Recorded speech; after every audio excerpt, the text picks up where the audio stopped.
Hi my lovely, so in our last video we're talking about German and dual citizenship, change of the legislation, and I promised you we're going to be talking about is it worth it even considering having dual citizenship. So basically we're going to be talking about the pros and cons of having dual citizenship. I'm going to help you really make the decision whether to go for dual citizenship or not. Before we go on, don't forget to subscribe if you're new here. We are on our journey to 10k subscribers, to 10k family members, and of course by growing we get to serve more people and grow our community. So please don't forget to subscribe and share the videos with your friends.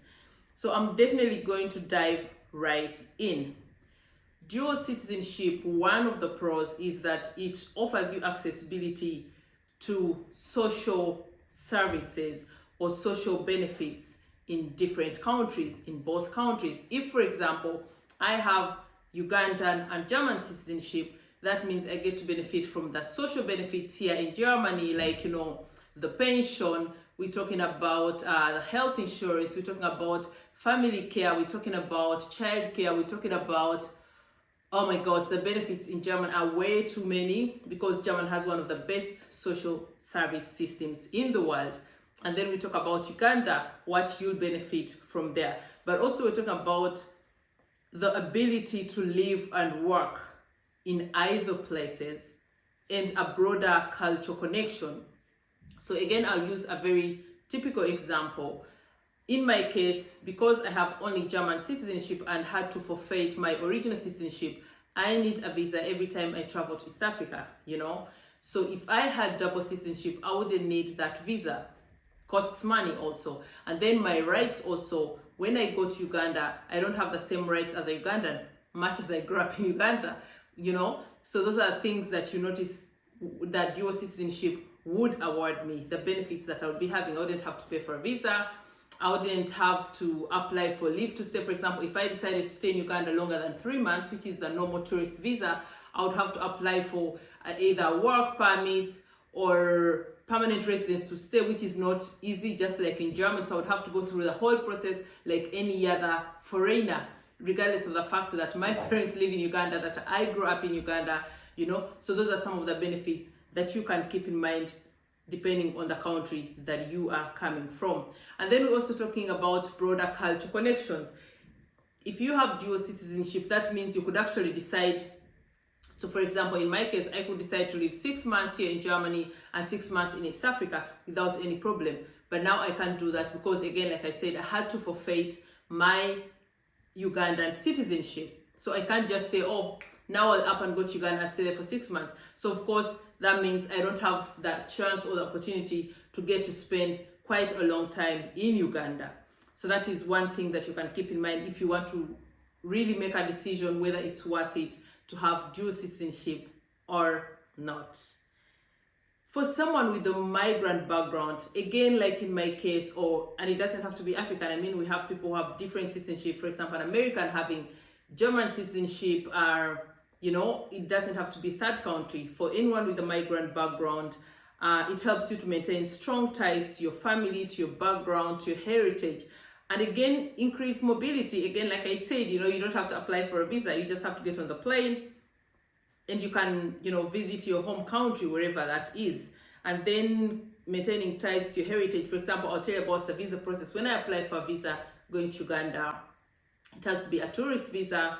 Like this year, I applied for an East African visa. Lucky enough, with an East African visa, I can move within Kenya, Uganda, Rwanda, and I think not Tanzania, which is perfect because Rwanda and Uganda are my home. So that's perfect. But then if I didn't have to apply for a visa, that means I could travel home anytime.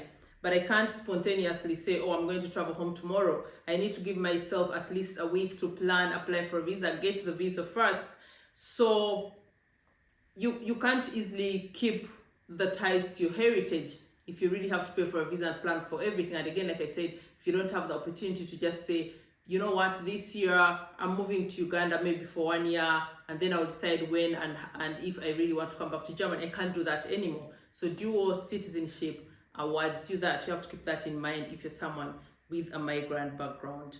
Or if my parents now fell sick or my God, I don't even want to say that. Like if there was a family emergency, someone passed on, I could not get on the plane today and fly home. You know, I would need to first apply for a visa. So those are the things that you really have to keep in mind.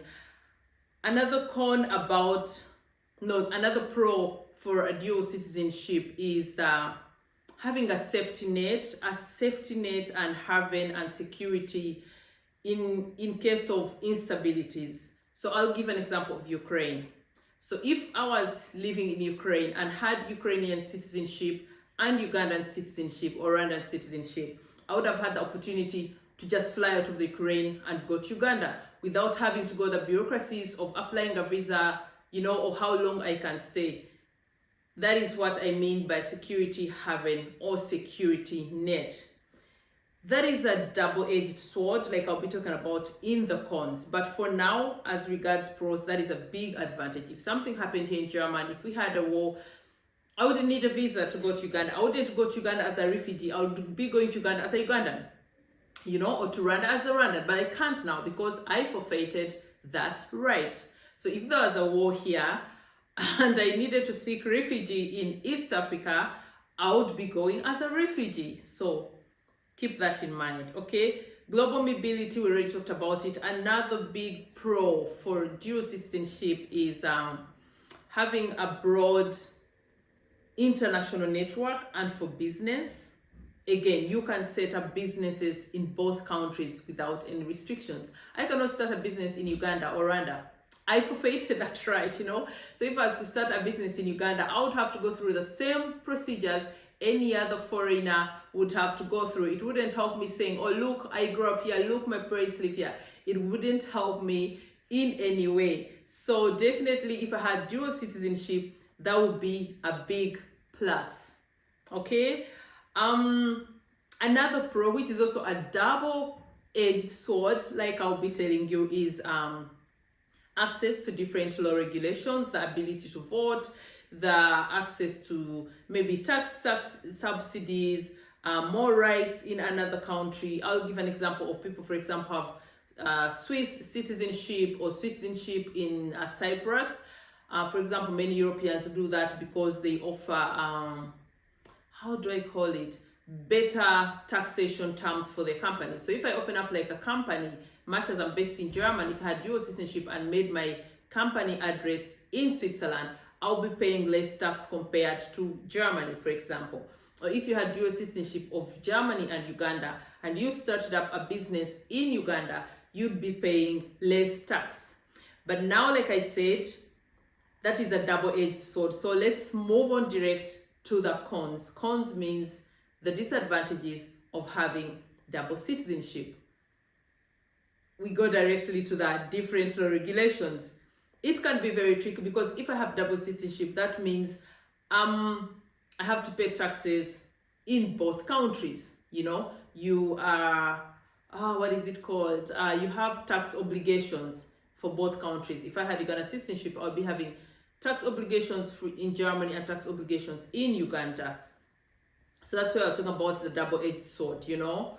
Then we talk about political obligations and conflicts.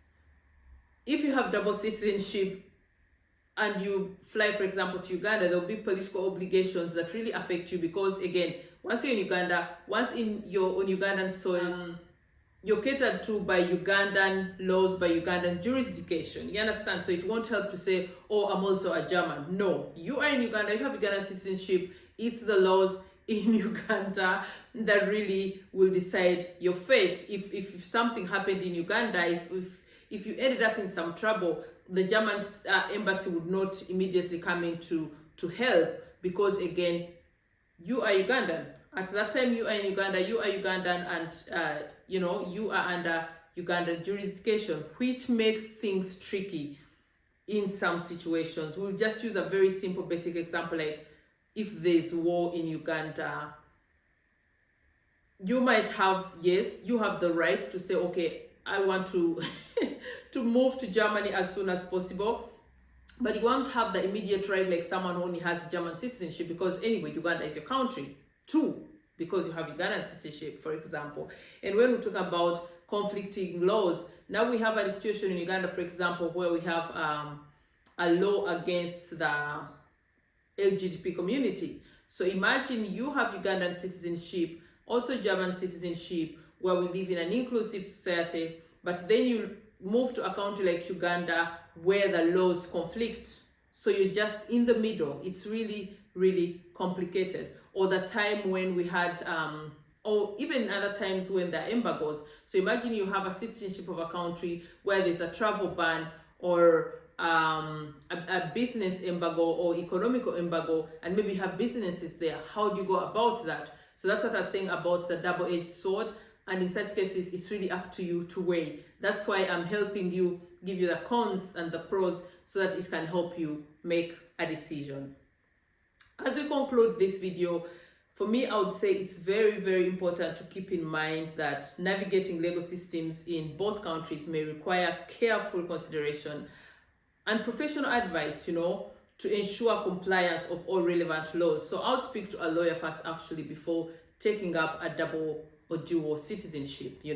Like I said, there are many cons, there are many pros, and most of all, when you listen to the pros, which you call the advantages, you might be like, oh, that's great.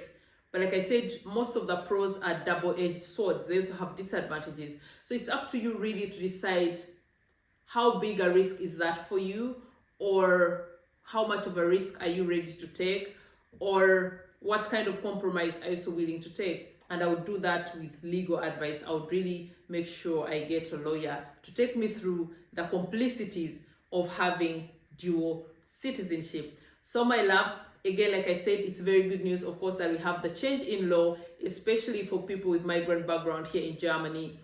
This is a very big opportunity, but you really have to think it through. And of course, for all of you that are intending to relocate to Germany, that is something you also have to keep in mind when the time comes, because anyway, now you just need 5 years to become a German citizen. So keep that in mind, think it through, don't make rash decisions.